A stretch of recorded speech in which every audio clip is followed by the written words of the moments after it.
Good morning, ladies and gentlemen. It is my pleasure to welcome you to this press conference. It has been called to present to you the second quarter monitoring of broadcast stations' profile, as we always do. This covers the period from April to June 2019.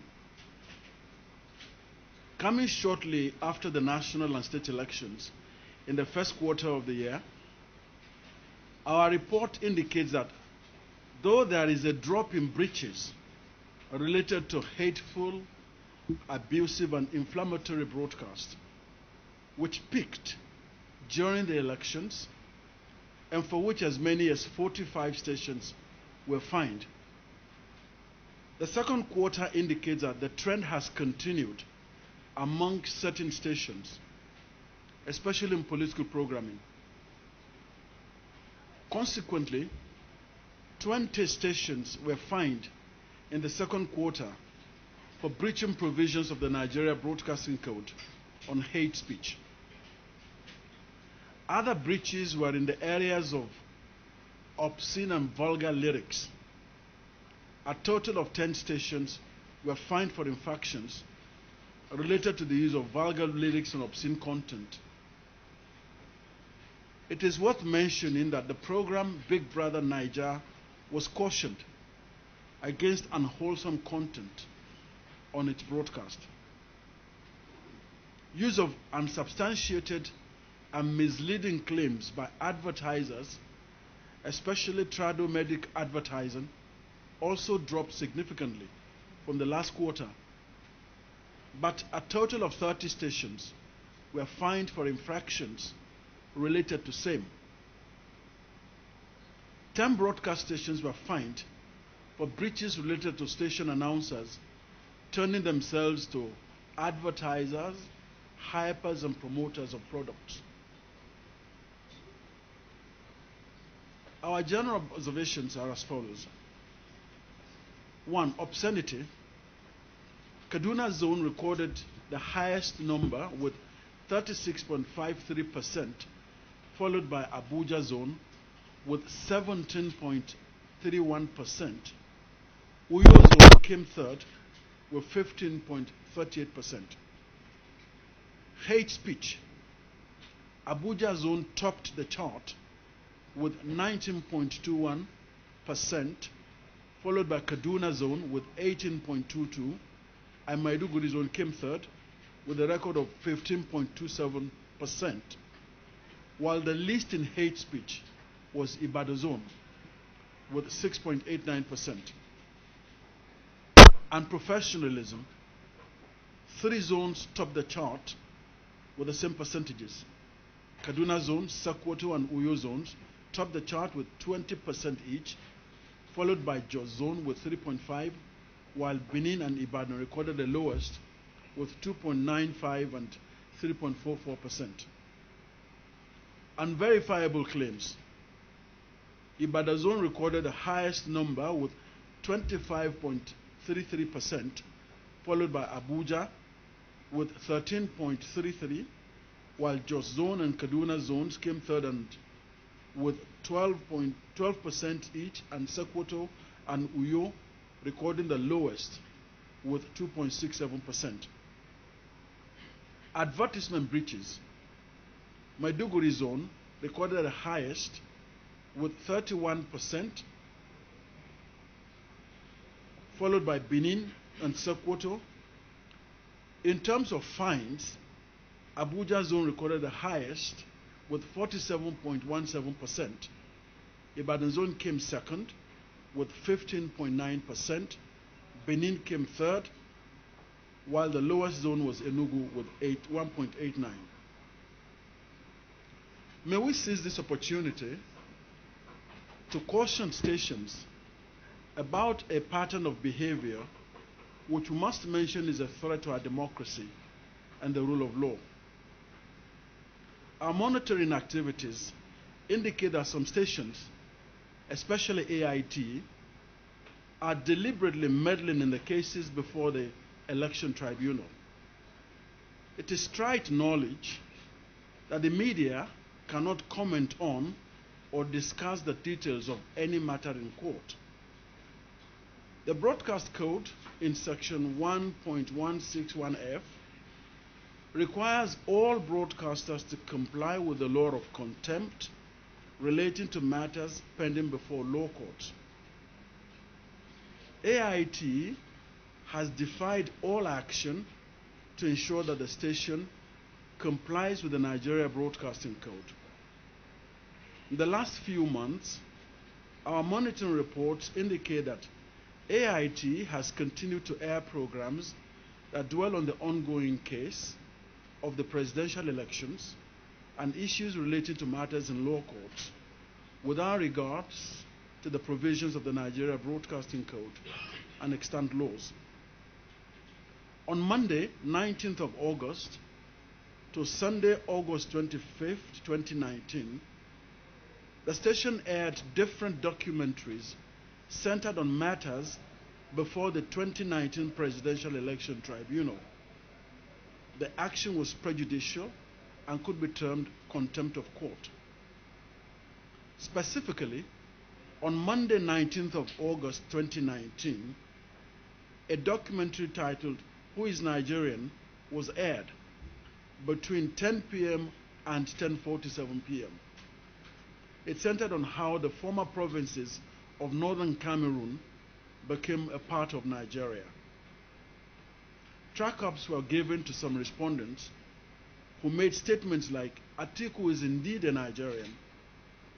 This came a day after the APC had asked the Presidential Election Tribunal to strike out Atiku PDP petition on the basis of Section 131A of the Nigerian Constitution, which mandates that the presidential candidate must be Nigerian by birth.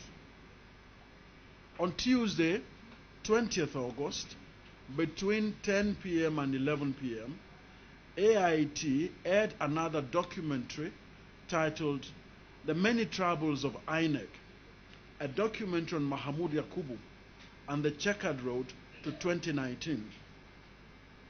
This documentary contained an allegation that the 2019 presidential election was marred by a well-organized manipulation, violence, and intimidations. It alleged that some actions taken by INEC were premeditated and schemed to favor the APC.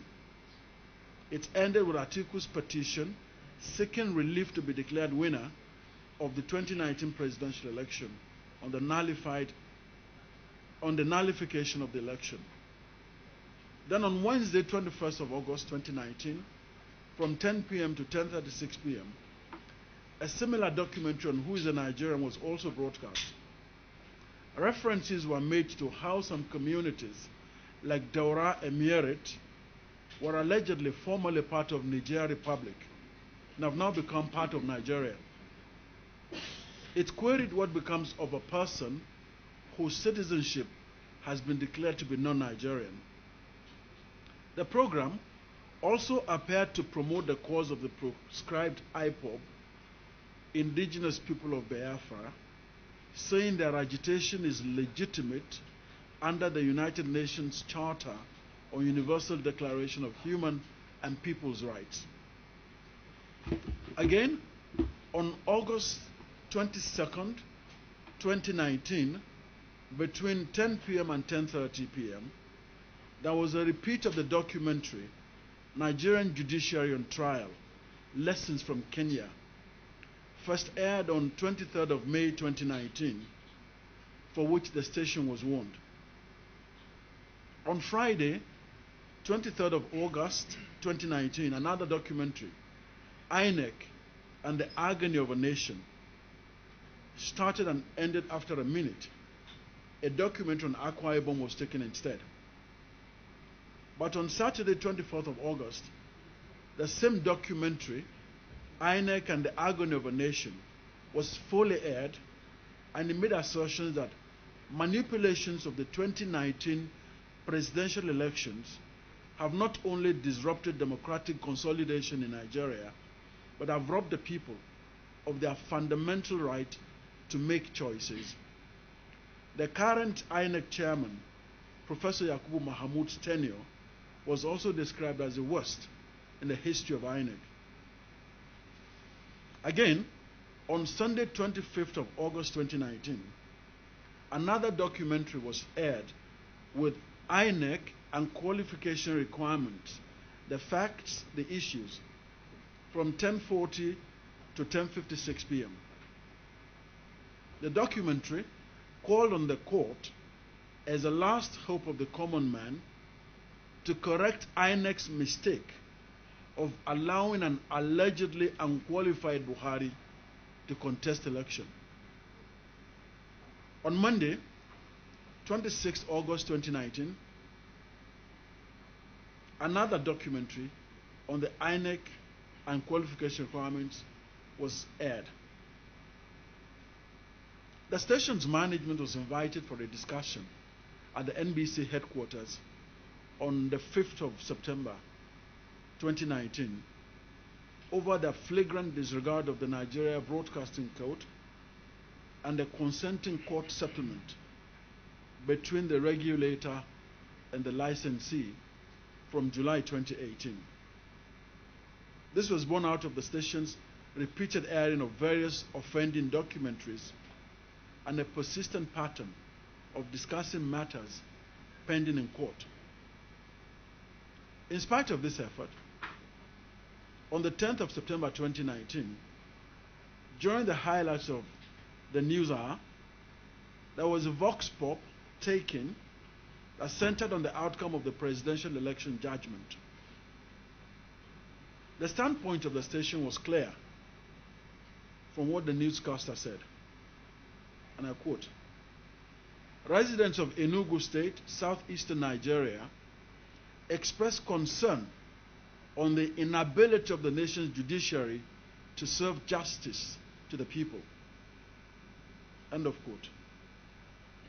They already questioned the judgment of the tribunal before it was declared, even when they know that there should be no comment on any matter that is before the law court. They breached sections 1161F of the code, which says the law of contempt related to matters pending before the law courts, and section 5112, news and current affairs programs shall be guided by the ethical standards of journalism. Consequent to all these, as I indicated earlier, the Commission held a meeting with the management of Dar Communication on the 5th of September 2019. The discussion at the meeting was about the breach of the court agreement entered between the AIT and NBC and the documentaries that centered on a matter already pending in court. In spite of the meeting, on September 11, 2019 and September 23, 2019, AIT broadcast the statement of a certain Imo Ugo Chinyere of an outfit called CUPP. The short clip shows the said Imo Ugo Chinyere rejecting the election tribunal judgment that upheld the victory of President Muhammadu Buhari in the 2019 general elections. The clip was laced with spurious claims. It lacked objectivity and fairness. It was inciting, and it made impartial statements. We'll have the full transcription for you here. Our observations. The constant repetition of the broadcast meant that AIT was being deliberately mischievous, since it blatantly refused to heed the observations and warnings of the regulatory institution. They also intentionally refused to tell the other side of this judgment. The clip portrayed security agencies as an apparatus of violence for the presidency. The station also portrayed the judiciary, an independent arm of government, as a common tool being used by the executive. These actions of the AIT are in contravention of sections 134, 331A, 331B, 3111, 3112, and 512 of the Nigeria Broadcasting Code. Given the issues involved and the blatant refusal to abide by the provisions of the Nigeria Broadcasting Code and extant laws, I made the effort to reach the leaders of the Nigeria Press Organization, NPO, who had intervened between the NBC and Dar Communications PLC when we withdrew their license. When we withdrew their license in June 2019. We had also seen several Twitter postings and other materials on several social media platforms accusing the National Broadcasting Code of an inability to rein in AIT in its persistent breaches of the Nigeria Broadcasting Code. I want to assure Nigerians that we do not relate with any of our licensees outside of the provisions of the Nigeria Broadcasting Code. Consequently, we are constrained to warn AIT that its continued willful disregard for regulation and persistent breaches of the Nigeria Broadcasting Code will be met with very severe sanctions that the new 6th edition of the code has prescribed, and they are very, very severe. We also want the Nigerian people to know that the National Broadcasting Commission has given AIT enough opportunity to walk the straight and narrow path of compliance with the Nigeria Broadcasting Code. It would unfortunately be the architect of its own fate if it persistently continues with the breaches of the instrument of regulation of our industry, and that is the Nigeria Broadcasting Code. Thank you very much.